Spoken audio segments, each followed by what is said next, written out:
Look away, Flames fans. This season may be a tough one to watch. The latest scoring projections have been revealed, and let's just say there's not going to be a whole lot of offense for the Calgary Flames this upcoming season. While this is dreadful for most, at least some people in Team Tank will be thrilled. We're going to break it all down, but first I want to welcome you to Flames Digest. I am Mark Griffith. If you're new around here and you love the Flames, make sure you subscribe so you can stay up to date on all the latest news, updates, reports, and rumors revolving around your Calgary Flames. We would love to welcome you to the Flames Digest family. And look, we're doing something a little different here today. It's better than, going over a silly trade rumor or free agency rumor that's just never going to happen. So why not look at something with legitimately almost zero science behind it? Let's talk about some goal scoring projections. We're not going to look at, standings projections in this one. We're not going to look at, what's the other projection we always get? Oh, I guess it's just points in general. But no, this one will just be purely goals. Just the pure offense. Who's going to be scoring?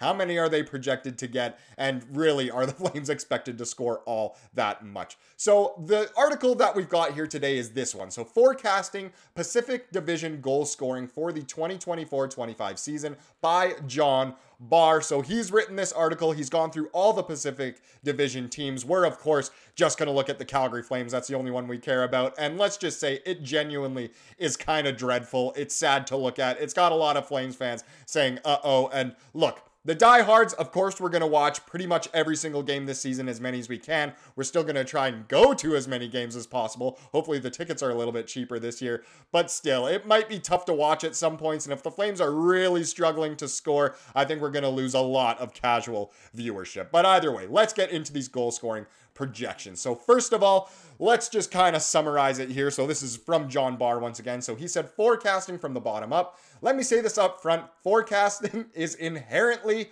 flawed. You are making predictions and assumptions about things with many uncontrollable variables. Nobody knows who might suffer a serious injury or have a breakout year in goal scoring. We simply use the information we have and try to apply it to future outcomes. It's not perfect, and running it through a more complex statistical model doesn't guarantee it is less wrong. So essentially, guessing is just as good as going through so many statistics to make projections. I mean, obviously you need some sort of common hockey sense, we can say, and some sort of knowledge of the teams and players involved. But still, it's not exactly perfect. Let's just put it at that. Now let's dive in. Oh, maybe not. I will keep it very simple by using a bottom-up approach to forecast the goals scored by every notable player on a roster. For NHL players, I'll examine the last 3 seasons of games played, adjusted goals scored, and average goals scored per game. Then I will estimate the number of games each team will play and multiply that by their average goals per game to get a forecasted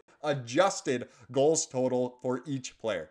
For rookies expected to play in the league, I had to take a more subjective approach by looking at how similar rookies have performed in their first season. I do not believe we have any notable enough rookies for this situation. So that's kind of the science behind it. That's what John Barr has come up with, and it'll make more sense when I show you the actual graphic, the actual tables. So here is the first part. Man, I'm struggling with the buttons today, but here we go. Here is the first part. As you can see here at the top, so there's 4 columns of numbers. Obviously, the first column on the side is the player, but the first 2 columns of numbers is the last 3 years. So how many games played on average they've played the last 3 seasons, and then how many adjusted goals they've had over the past 3 seasons. So, dividing it essentially by 82 or whatever. There's math involved. I don't need to talk about that part. And then you get the forecast on the right. So you look at Michael Backlund here. He's played every single game. On average, gets about 14 goals per game. The highest the forecast goes is 75 games, just adjusted for potential injuries, potential suspensions even, and just missed time for players. So that's the highest it goes. No one gets 82. But still, Backlund here with 75 games, adjusted goals, 12.8, which for him isn't terrible. Looking at his average, he's obviously getting a little bit older, and who knows how he'll be without Mangiapane on his line. So 12.8, not great, but kind of what you'd expect from Backlund. Now, Coleman here, who had an insane season last season, as you can see, he's averaged 17.7 goals per season over the last 3 in 75 games, only expected to get 16.5 this season. I know last season there were lots of empty netters and he was playing on a line that had so much chemistry, but to see only 16, not even 20, but 16.5, That is a little bit disappointing, quite dreadful. You go with Huberdeau. He's averaged 18 goals per game pretty much over the last 3 years. He is expected to get below that, of course, adjusted to 75 games here again, but 16.9. I think for a successful Huberdeau season like yesterday's video, we would hope for more than that, at least a 20-goal season once again. I know he dishes the puck more, but really, there's no reason why he shouldn't be able to pot it 20 times if he plays a significant amount of games. Next, you get Kadri, the first guy expected to have over 20 goals per game. So 23.6 here in the 75 games. Again, he had a great season last season, 30 goals as well.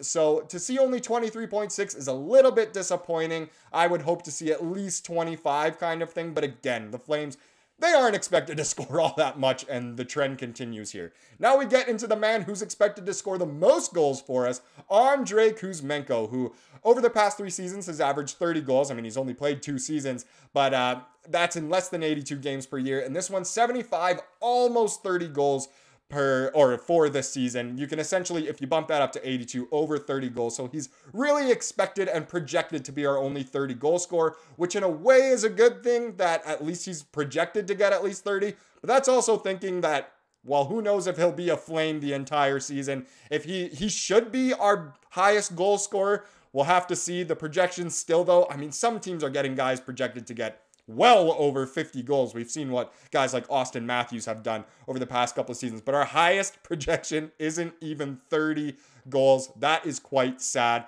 That's just the brand of hockey that the Flames will be playing over the next season or two. Lomberg next, 9.2.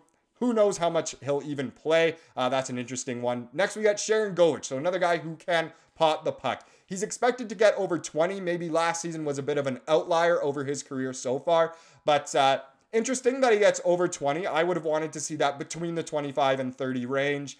So again, a little interesting there. He's another player. There's no reason why he shouldn't be scoring a lot of goals, but to see only 21.2, a little disappointing, but it does make sense. Next, Connor Zary, the other man in yesterday's video.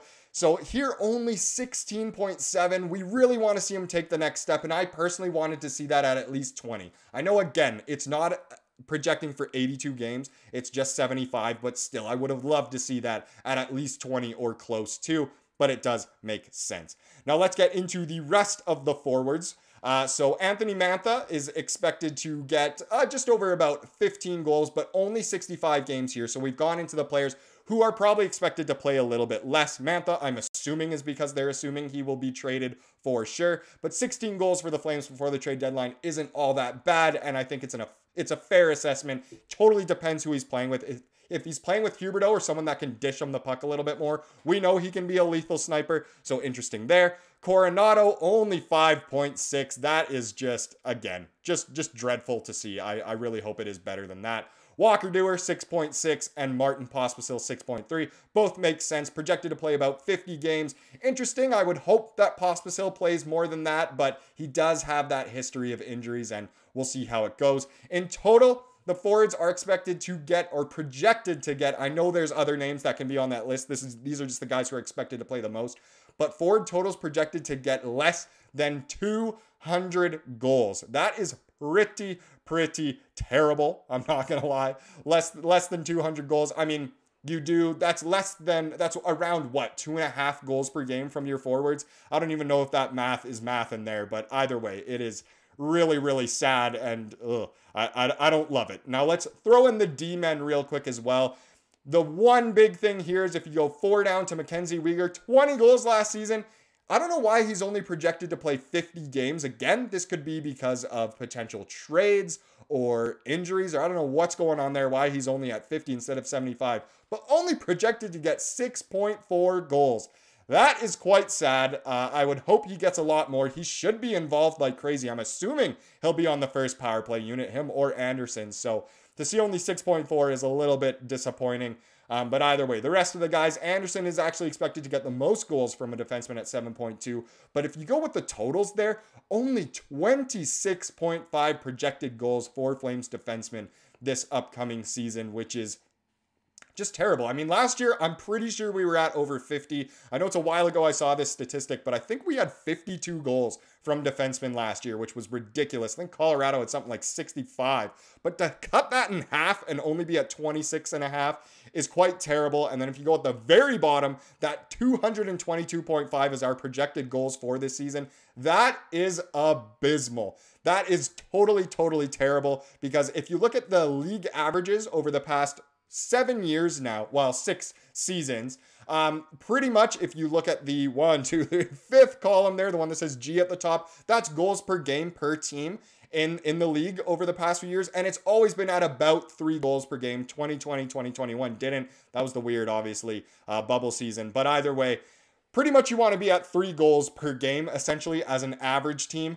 222 divided by 82, what's that, 2.7-ish? That is dreadful, and the Flames are not expected to score that much, which is great for Team Tank, and of course, I mean, for the people who want us to suck, that'll be great, and we probably should suck. It is in our best interest to try and get that first overall pick, or at least a very high pick, so this makes sense, but it's still not going to be the most exciting brand of hockey. To kind of wrap up the article, we've got this. This feels about right, but you wonder how much the losses of defensemen Noah Hanifin and Chris Tanev will impact the rest of the team's goal scoring. The Flames averaged 3.13 goals per game before Hanifin was traded on March 6th and scored only 2.95 goals per game after the trade. Perhaps more telling about the state of the Flames is that they allowed 3.07 goals per game before the Hanifin trade and 3.81 goals per game after. So essentially, John Barr here thinks that Noah Hanifin was the best Calgary Flame of all time and everything changed when he departed. But no, it will be interesting that the Flames really aren't projected to get all that much. Again, they're just projections. They're not perfect,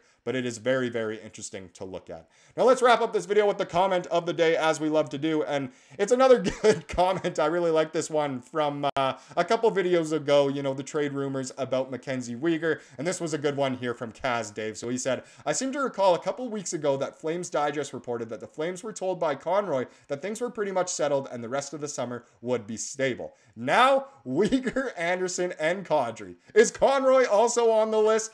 Totally true. I'm glad we're addressing this, but the trade rumors are nuts, and they seem to never end with this team in the Conroy era, especially. And, you know, throwing in Weegar, Kadri, Andersson, of course, is Conroy also on the list? Great reply here from D. Chappelle saying Conroy listening to trades involving Craig Conroy. It seems like pretty much anything and everything is on the table right now in terms of the trade rumor mill and just trades happening with the Calgary Flames. We could even be trading management and coaches. We'll just have to see. I really like that comment there. Thank you so much for watching this video. Please subscribe to like what you saw here today and have a wonderful rest of your day.